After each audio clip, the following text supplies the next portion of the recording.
ಎಲ್ಲರಿಗೂ ನಮಸ್ಕಾರ. Welcome back to ಮನಸ್ಸು ಅಕ್ವಾ ಅಂಡ್ ಅಗ್ರಿ ಫಾರ್ಮಿಂಗ್.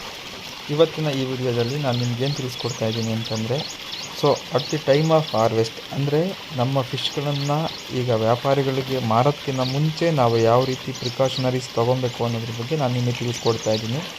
ಯಾಕೆ ಅಂತಂದರೆ ಈ ಪ್ರಿಕಾಷನರಿ ಥಿಂಗ್ಸ್ ನಾವು ಮಾಡಿಲ್ಲ ಅಂತಂದರೆ ನಮ್ಮ ಹತ್ರ ಯಾರು ಮೀನುಗಳನ್ನ ಕೊಂಡ್ಕೊಂಡು ಹೋಗ್ತಾರೆ, ಇಲ್ಲಿ ಮರಲ್ ಫಿಶಲ್ಲಿ ಲೈವ್ ಮೀನು ಮಾರಾಟ ಇರೋದ್ರಿಂದ ಲೈವ್ ಆಗೇ ತೊಗೊಂಡೋಗ್ಬೇಕು ಅವರು. ನಾವು ಲೈವಾಗಿ ಕೊಟ್ಟಂಥ ಫಿಶ್ಶು ಆನ್ ದಿ ವೇ ಅವರಿಗೆ ಡೆತ್ ಆದರೆ ಅದು ಲಾಸ್ ಆಗುತ್ತೆ. ಅವ್ರು ನಮ್ಮ ಮೇಲೆ ಬ್ಲೇಮ್ ಮಾಡ್ತಾರೆ, ಬೈಕೊತಾರೆ. ಹಂಗಾಗಿ ಇವೆಲ್ಲ ಆಗಬಾರ್ದು ಅಂತಂದರೆ, ಮತ್ತು ಇದು ಡೆತ್ ಆಗೋದ್ರಿಂದ ಸಮೇತ ಅವರಿಗೆ ತುಂಬ ಲಾಸ್ ಆಗುತ್ತೆ.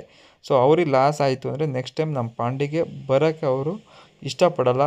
ಹಂಗಾಗಿ ನಾವೇನು ಮಾಡಬೇಕು ಅಂತಂದರೆ, ನಾವು ಯಾವುದೇ ಪರ್ಟಿಕ್ಯುಲರ್ ಇಂಥ ಪರ್ಸನ್ನೇ ಅಂತಲ್ಲ, ಯಾರಿಗೇ ಆಗಿರ್ಬೋದು, ಮೀನುಗಳನ್ನು ಮಾರೋದಕ್ಕಿಂತ ಮುಂಚೆ ಆ್ಯಸ್ ಎ ಫಾರ್ಮರ್ ಆಗಿ ನಾವು ಯಾವ ಒಂದು ಪ್ರಿಕಾಷನರೀಸ್ ತೊಗೊಬೇಕು ಅನ್ನೋದು ನಾನು ನಿಮಗೆ ತಿಳಿಸ್ಕೊಡ್ತಾ ಇದ್ದೀನಿ.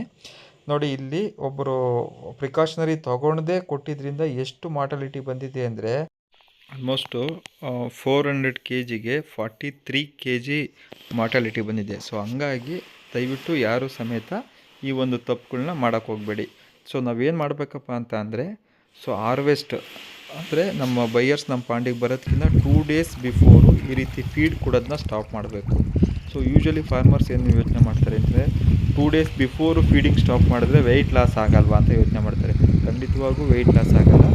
ನೀವು 2 days ಬಿಫೋರು ಫೀಡನ್ನ ಸ್ಟಾಪ್ ಮಾಡಿ, ಮತ್ತು 2 days ಅಂದರೆ ಹಾರ್ವೆಸ್ಟ್ಗಿಂತ 2 days ಬಿಫೋರು ನಾವು ವಾಟ್ರಿಗೆ ಎನ್ರೋಫ್ಲೆಕ್ಸಿನ್ನು ಮತ್ತು OTC ಪೌಡ್ರು ಅಂದರೆ ಮೆಡಿಕೇಷನ್ಸ್, ಸಮ್ ಆ್ಯಂಟಿಬಯೋಟಿಕ್ಸ್ ಕೊಡೋದ್ರಿಂದ ಅವು ಕಂಡೀಷನಿಂಗ್ ಆಗ್ತವೆ, ಸ್ಟಾಮಿನಾ ಚೆನ್ನಾಗಿ ಇಂಪ್ರೂವ್ ಆಗುತ್ತೆ.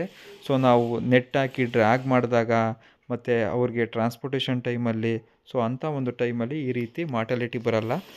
ಈ ಒಂದು ಕಾರಣಗಳಿಗೋಸ್ಕರ ನಾವು ಕಂಡೀಷನಿಂಗ್ ಅಂದರೆ ನಾವು ಫಿಶ್ನ ಬಿಫೋರ್ ಹಾರ್ವೆಸ್ಟ್ ಕಂಡೀಷನಿಂಗ್ ಮಾಡೋದಿದೆಯಲ್ಲ, ಅದು ತುಂಬ ಇಂಪಾರ್ಟೆಂಟು. ಹಂಗಾಗಿ ಕಂಡೀಷನ್ ಮಾಡದೆ ಕೊಟ್ಟರೆ ಈ ಒಂದೆಲ್ಲ ಸಮಸ್ಯೆಗಳು ಬರ್ತವೆ.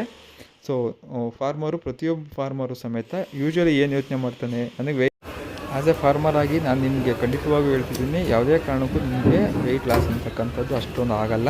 ಮತ್ತು ನಿಮಗೆ ಫೀಡಿಂಗ್ ಸ್ಟಾಪ್ ಮಾಡಿರೋದ್ರಿಂದ ನೆಕ್ಸ್ಟ್ ಮಾರ್ಟಾಲಿಟಿ ಅನ್ನೋದು ನಿಮಗೆ ಬರಲ್ಲ.